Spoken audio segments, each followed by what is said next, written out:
In Syria today, the slaughter continues. The dictator Bashar al-Assad seems out to destroy all opposition.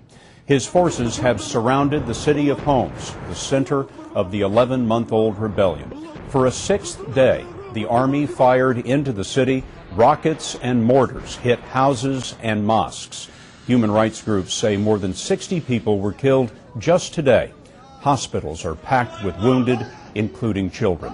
Syria has banned independent reporting, but our Clarissa Ward got in to tell the story of the rebels in one town fighting to overthrow the dictatorship. They marched together carrying their dead on their shoulders, a steady stream of men united in grief and defiance. God is great, they cried. Give us revenge on Bashar. They honored not only the fallen, but also the bravest among them, who fought in a gun battle yesterday. When rebel fighters tried to overrun a Syrian army checkpoint, 4 men were killed, several others were injured. The funeral procession poured into the main square. You can see behind me the entire community has gathered here to lay to rest 2 of the men who were killed in yesterday's fighting.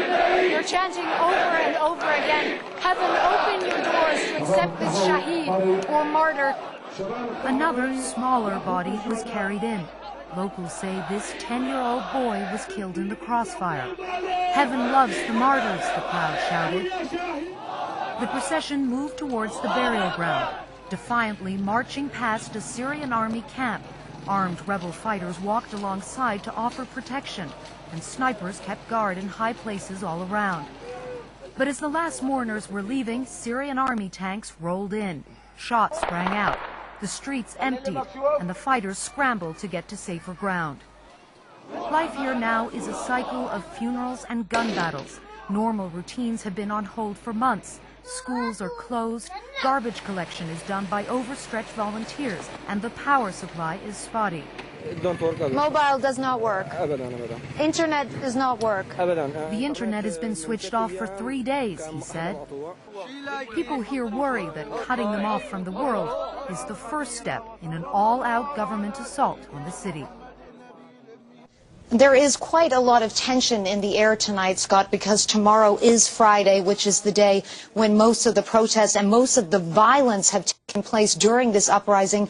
Regime forces have set up checkpoints in and around the city, and they're making it very difficult for people here to move around, not just rebel fighters, but also normal civilians.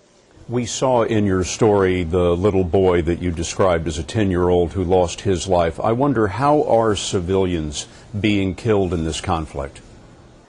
The civilians are really the people who are bearing the brunt of this entire conflict. That 10-year-old boy who you were referring to, locals told us that he was simply out playing. He was in the wrong place time and was shot in the head by a bullet.